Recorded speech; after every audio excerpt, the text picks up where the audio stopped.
This is the continuation of internal audit. अब यहाँ पे 2 स्टेजेस ऑफ रिपोर्टिंग है। तो 2 स्टेजेस ऑफ रिपोर्टिंग में सबसे पहले है SIA 370। इसी में 2 स्टेजेस होते हैं इंटरनल ऑडिट की रिपोर्टिंग करने में। पहला क्या है कि पहले चेक करना है कि end of assignment report covering specific area, function और पार्ट ऑफ एंटिटी। उसमें क्या करना है, हाईलाइट करना है उसके ऑब्जर्वेशन को। तो सबसे पहले क्या करना है रिपोर्टिंग में, असाइनमेंट के एंड होने के बाद जितनी भी स्पेसिफिक एरिया है, फंक्शन है एंटिटी की, उसको हाईलाइट करना, उसके जो भी ऑब्जर्वेशन है, जो हमें की फीचर लगे उसको हाईलाइट करना है। Detail of manner conducting assignment and key finding from audit issued with key observation and with copies. उसके बाद पीरियोडिक बेसिस पे हमें प्लान करना है पीरियड रिपोर्ट करने का। किस मैटर पे, इंटरनल ऑडिट के एक्टिविटीज़ के मैटर पे। और ये जो है ये कौन प्रिपेयर करेगा, ये चीफ इंटरनल ऑडिटर प्रिपेयर करेगा। और engagement partner in case of external service provider, normally done on quarterly basis and submitted to audit committee. ये नॉर्मली क्वार्टरली बेसिस पे होते हैं।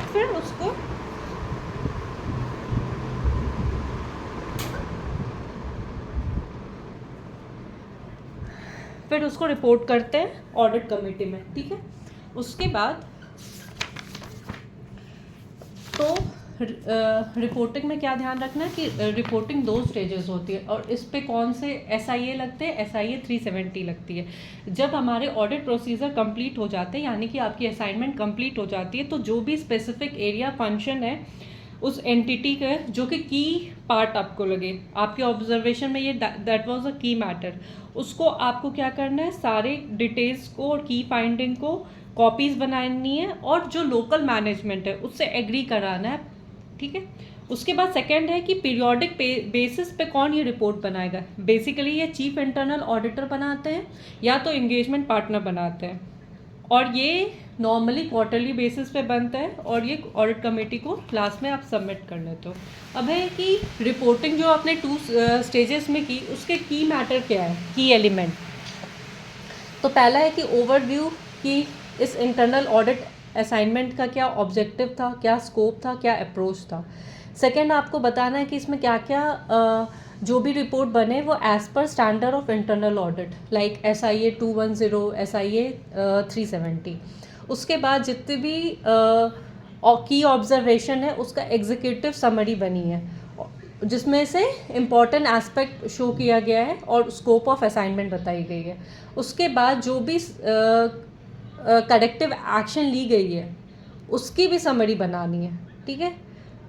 उसके बाद nature of assurance which can be derive from observation. तो की एलिमेंट सबसे पहले क्या है, ऑब्जेक्टिव क्या है, स्कोप क्या है, अप्रोच क्या है इस ऑडिट असाइनमेंट का। सेकेंड है कि क्या क्या ये जो असाइनमेंट बनी वो as per standards of internal audit बनी है। थर्ड ये है कि जो भी हमारी की ऑब्जर्वेशन है उस पे जो भी क्या कहते हैं इम्पॉर्टेंट एस्पेक्ट्स है उसकी एग्जीक्यूटिव समरी बनी है। थर्ड होने के बाद फोर्थ में जो भी आपके की ऑब्जर्वेशंस थे उस पर कुछ भी करेक्टिव एक्शंस अगर मैनेजमेंट ने लिया है तो उसकी भी समरी बनानी है। उसके बाद नेचर ऑफ एश्योरेंस, अगर किसी चीज़ पे एश्योरेंस देना था तो क्या है, तो उसके कीवर्ड्स क्या है, scope, objective and approach first. Second है standard on internal audit is followed और नॉट। उसके बाद executive summary of key audit matter, key observation. उसके बाद है करेक्टिव एक्शन की समरी। उसके बाद है एश्योरेंस, नेचर ऑफ एश्योरेंस। अब है फॉलोअप। अब ये फॉलोअप कौन सी करते हैं, फॉलोअप में आता है एज पर SIA 390। तो देखो सबसे पहले जो था 210 वो क्रिटिकल एक्टिविटी जो भी इंटरनल ऑडिट फंक्शन में परफॉर्म होती है वो कवर होती है। 370 कवर करती है तुम्हारी 2 स्टेजेस ऑफ रिपोर्टिंग। और अब 390 मॉनिटरिंग एंड रिपोर्टिंग के लिए। तो जो भी रिपोर्टिंग हुई है, वैसे ये आ चुका है May 25 अटम पे ये वाला portion. As per SIA 390 monitoring and reporting of prior audit issued पाई is responsible for continuously monitoring closure of PI through timely implementation of action plans। ये देखना कि continuously कि उस पर इम्प्लीमेंट हुई जो भी तुम्हारे की ऑब्जर्वेशंस थे ऑडिटर के व्यू पॉइंट से, क्या उस मैनेजमेंट ने उसकी क्या कहते हैं उस पर एक्शन ली, तो वो चीज़ आपको कंटिन्यूसली मॉनिटर करना है। और ये बात कहाँ दी हुई है, किस स्टैंडर्ड में, SIA 390 में। अब responsibility to implement action plan stage with the management, ये भी है कि जो भी तुम्हारा इम्प्लीमेंट एक्शन है वो रिस्पॉन्सिबिलिटी मैनेजमेंट का है। इंटरनल ऑडिटर को सिर्फ रिव्यू करना है और फॉलो अप लेना है action taken by management based on his observation. If no action taken is reasonable time draw management attention to it. Where management not acted on his suggestion or implemented recommendation, internal auditor ascertain reason। अब वो जब monitor कर रहा है तो वो देख रहा है कि बहुत रीजनेबल टाइम होने के बाद भी उस पर एक्शन नहीं लिए, तो वो मैनेजमेंट का अटेंशन वहाँ पे ड्रॉ करने वाला है। उसके बाद अगर मैनेजमेंट अगर उस पर एक्ट नहीं करना चाह रहा है तो वो उसको बताने वाला कि no you have to act on it, और वो अपना सजेशन दे सकते हैं और अपना रिकमेंडेशन दे सकते हैं management wants to seek that. ठीक है, वे management accepted recommendation and initiated necessary action. Internal auditor review manner and extent of implementation of recommendation. अगर मैनेजमेंट ने इंटरनल ऑडिटर की दी गई हुई रिकमेंडेशन को मान लेता है और उसके अकॉर्डिंग नेसेसरी एक्शन ले लेता है, तो अब इंटरनल ऑडिटर का ये काम है कि अब देखे कि वो कहाँ तक, किस हद तक, to an extent of what implementation और रिकमेंडेशन ऑफ रिपोर्ट की गई है। Which recommendation not implemented fully और पार्टली। अब है टिपिकल एक्शन टेकन रिपोर्ट में इंक्लूड द फॉलोइंग। जो एक्शन टेकन रिपोर्ट होता है ना ATK, इसमें क्या क्या इंक्लूड होता है? इसमें होता है कि reference to previous audit reporting containing the reported issues. अब हर बार इंटरनल ऑडिटर को एक रिपोर्ट बनानी होती है जिसका नाम होता है typical action taken report, ATR, action taken report. इसमें क्या क्या होता है? Reference to previous audit reporting containing the reported issues, previous audit reporting होती है। और फिर implementation action agreed by management, उसमें कौन कौन से एक्शन को मैनेजमेंट ने एग्री किया कि okay I will implement on this, along with the target कि कब मैनेजमेंट कब तक ये करने का काम करता है, और डेट। फिर status of action taken by management, क्या स्टेटस है, इम्प्लीमेंट हुई या नॉट इम्प्लीमेंटेड है। फिर अनइम्प्लीमेंटेड एक्शन जो भी है उसके भी रिपोर्ट में डालने होते हैं। फिर audit findings not implemented for long period of time, और वो सारे फाइंडिंग्स जो कि अभी तक इम्प्लीमेंट नहीं है उस पर भी रिपोर्ट बनानी है। And critical audit finding that required immediate action. तो बेसिकली रिपोर्ट में क्या होता है, रिपोर्ट में जो पिछला ऑडिट रिपोर्ट है उसके reference to previous audit reporting जो भी इश्यूज है उसके रिपोर्ट होते हैं। उसके बाद एक्शन एग्रीड बाय मैनेजमेंट और टाइम और टारगेट इम्प्लीमेंटेशन डेट। उसके बाद स्टेटस देखना है, पहले तो जो मैनेजमेंट ने एग्री किया वो वाली पॉइंट, उसके बाद जो उसने एग्री किया उसका क्या स्टेटस है, अभी तक इम्प्लीमेंट हुआ है या नहीं हुआ है, और जो अनइम्प्लीमेंटेड एक्शन है उस पर भी रिपोर्ट बनानी है। और फिर ऐसी ऑडिट फाइंडिंग्स जो कि अभी बहुत दिन तक, लॉन्ग टाइम तक अभी तक इम्प्लीमेंट नहीं है वो, और वैसी क्रिटिकल फाइंडिंग्स जिसमें इमीडिएट एक्शन लेनी है वो भी रिपोर्ट में डालना है। क्योंकि बहुत सारी चीज़ें होती हैं जो कि अब इसमें इमीडिएट एक्शन नहीं लेना है और किसी में इमीडिएट लेनी है, तो जिसको क्रिटिकल है कि भाई इस पर तो सबसे पहले एक्शन मैनेजमेंट को लेनी चाहिए, उसको भी रिपोर्ट में डालना है अलग से। अब है रिलेशनशिप बिटवीन इंटरनल ऑडिटर और एक्सटर्नल ऑडिटर, क्या डिफरेंस है? तो basically on going audit function जो इंटरनल ऑडिट का है परफॉर्म होता है विद इन एन ऑर्गेनाइजेशन, और एक्सटर्नल ऑडिटर क्या होता है, इंडिपेंडेंट बॉडी होती है।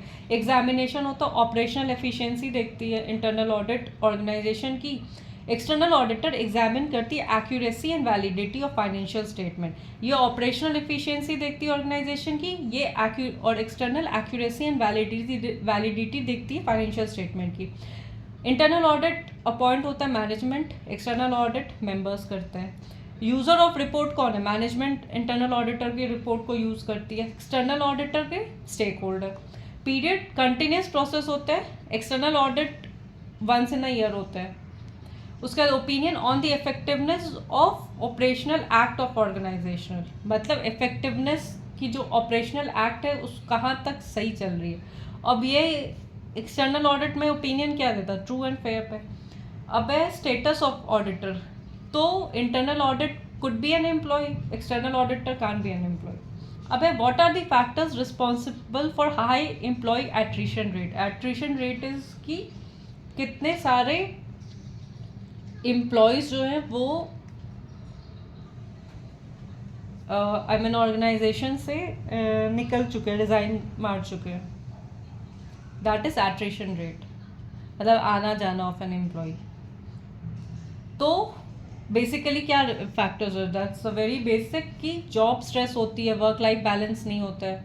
उसके बाद रॉन्ग पॉलिसीज़ होती है मैनेजमेंट की, अनबियरेबल बिहेवियर होते हैं सीनियर स्टाफ की, सेफ्टी फैक्टर्स होती है basically in factories, limited opportunity होती है प्रमोशन के लिए, low monetary benefits and lack of labour welfare scheme. अब इसमें से मिसलेनियस टॉपिक है. इसमें internal audit as a management function. तो मैनेजमेंट एक प्रोसेस है जिसमें से कि अफेयर ऑफ एंटिटी, उनके गोल्स, उनके ऑब्जेक्टिव, उनके optimum utilisation of available resources, legal, social, economical and environmental constant. तो ये मैनेजमेंट फंक्शन में ये चीज़ें होते हैं. तो management is a set of 5 general function. पहला क्या, प्लानिंग करना, ऑर्गेनाइज करना, स्टाफिंग करना, फिर डायरेक्ट कंट्रोल करना. पहले आप प्लान करोगे, उस प्लान जो आप किए उसको ऑर्गेनाइज करोगे, फिर उस जो प्लान फुलफिल करेगा उसके लिए स्टाफ रखोगे तो स्टाफिंग, फिर आप डायरेक्ट करोगे एंड फिर कंट्रोल करोगे. देखो, first 1 to 5 function of planning, organizing, staffing and leading are critical attributes to create and grow stakeholder wealth, and controlling is to preserve stakeholder wealth. अब है इंटरनल ऑडिट. इंटरनल ऑडिट जो है provides independent assurance on effectiveness of internal control and risk management process to enhance governance and achieve organisational objective. जो internal audit है वो तुम्हें provide करता है इंडिपेंडेंट एश्योरेंस. किस चीज़ के लिए? Effectiveness of internal controls. ये हो गया इसका keyword, effectiveness of internal control and risk management process. अब internal auditor is expected to evaluate management activities and advise on areas of improvement.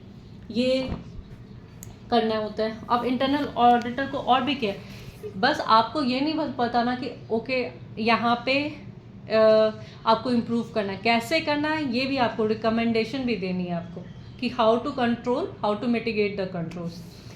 Internal auditor is an important element of management controlling function. वो management को help करता है setup करने के लिए appropriate system and process. और क्या चीज़ में हेल्प करता है? वो report on identified gaps and areas of weak internal control. जहाँ जहाँ उन्हें लगता है इंटरनल ऑडिटर को यहाँ पे वीक है इंटरनल कंट्रोल, तो वो ये बात मैनेजमेंट को आइडेंटिफाई करवाता है और वो कम्युनिकेट करता है. उसके बाद रूट कॉज ऑफ प्रॉब्लम क्या है और सजेस्ट करता है मिटिगेटिंग स्टेप जिससे कि इंटरनल कंट्रोल स्ट्रॉन्ग हो जाए. अब audit trail is also very important. Audit trail और audit log is a visible trail of evidence. इसका की पॉइंट हो गया, is a visible trail of evidence enabling one to trace information contained in statement or reports back to original input source. Audit trail are a chronological record of changes made to data. Any change to data including creating new data, updating or deleting data that must be recorded. तो basically audit trail का क्या keywords है? audit trail का क्या visible trail of evidence है वो. Second उसका है कि क्रोनोलॉजिकल रिकॉर्ड ऑफ चेंजेस है. यानी कि मान लो तुम्हें कोई सेल प्रोसीजर है तो पहले उस पर पीओ जनरेट होगा, उसके बाद वेंडर रिक्विजिशन होगा, उसके बाद फिर सेलेक्ट किया जाएगा वेंडर सिलेक्शन, उसके बाद फिर पीओ बनेगा, उसके अकॉर्डिंग चीज़ें होंगी इस अकॉर्डिंग. फिर record maintain as audit trail में include following information. When changes were made, कब. अब ऑडिट ट्रेल में क्या क्या चीज़ रहता है कि कब अगर उसमें चेंजेस है तो क्या डेट है, क्या टाइम है, कौन किया चेंज को, उसके यूज़र आईडी को, और व्हाट डाटा वाज चेंज. तो मतलब डेट टाइम चाहिए, किसने किया और कौन से डाटा को किया. These things are important. और एक और बात, audit trail feature hasn't been disabled और डीएक्टिवेटेड. ये पहले देखना कि उसको हटा तो नहीं दिया गया. Access to audit trail and backup is disable और restricted to access log whenever audit trails have been accessed और maintained. Changes to configuration of audit trail are authorized. User IDs are assigned to each individual and user IDs are not shared. Periodic backups, देखो सबसे important है audit trail भी अच्छे से ये audit trail तो ये चीज़ें करेगी, बट ऑडिट ट्रेल को भी तो फंक्शन सही से करनी चाहिए। तो उसके लिए क्या क्या चीज़ें हमें एज एन इंटरनल कंट्रोल में ध्यान रखना है। तो हमें ये ध्यान देना है कि फीचर जो है उसको डिसेबल और डिआर, जैसे किसी भी दुकान के सामने आप कैमरा लगाती हो तो तुमने कैमरा ही ऑफ कर दिया तो फिर अब तो कुछ हो नहीं सकता। तो उसके लिए आपको क्या करना है कि ऑडिट ट्रेल को आप पहले ये ध्यान रखना है कि उसको डीएक्टिवेट तो नहीं किया गया या डिसेबल तो नहीं किया गया। फिर जो ऑडिट ट्रेल का जो एक्सेस है स्पेशली बैकअप वो किसके कंट्रोल में है, ये आप सबको कंट्रोल मत देकर रखो, उसको डिसेबल करके रखो, उसको रिस्ट्रिक्ट करके रखो, क्योंकि few people can have an access to the logs. फिर है कि जो उसकी भी मान लो तुम्हें ऑडिट ट्रेल की कुछ कॉन्फ़िगरेशन चेंज करने, तो वो ऑथराइज लॉग से होनी चाहिए, कोई भी आगे उसकी कॉन्फ़िगरेशन नहीं चेंज कर सकता है। उसके बाद जो भी, अब देखो ऑडिट ट्रेल भी तभी फंक्शन होगी जब सबके पास यूज़र आईडी है। मान लो किसी के पास यूज़र आईडी, वो आके चेंज पता ही नहीं है, उसके पास तो यूज़र आईडी नहीं है, तो everyone should have a user ID and that user ID shouldn't be shared. उसके बाद हर समय पीरियोडिक बैकअप्स होना चाहिए और उसको अच्छे से आर्काइव कर लेना चाहिए। अब है internal audit plan. It should be developed in a manner that all business process covering both financial and operational activities are reviewed by internal audit function at a defined time cycle. जो भी business process के risk है वो value of the internal audit can provide to the organisation. पहले तो आप risk बताओ कि क्या भी बिजनेस प्रोसेस से क्या रिस्क हो सकते हैं। एज एन इंटरनल ऑडिटर ये इंटरनल ऑडिट क्या वैल्यू जनरेट कर सकता है ऑर्गेनाइजेशन के लिए।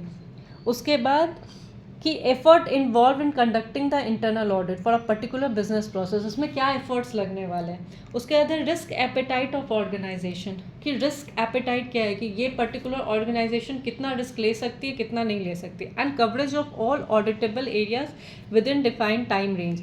तो पहला क्या है, रिस्क, किसी भी बिजनेस ऑर्गेनाइजेशन का बिजनेस प्रोसेस का क्या रिस्क हो सकता है। सेकेंड, जो इंटरनल ऑडिट है वो क्या वैल्यू जनरेट कर सकती है ऑर्गेनाइजेशन के लिए।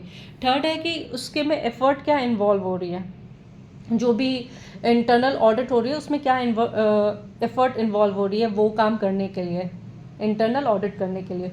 फिर ऑर्गेनाइजेशन का रिस्क एपेटाइट क्या है। रिस्क एपेटाइट याद करने में दिक्कत होगी but you need to learn this, risk appetite and coverage.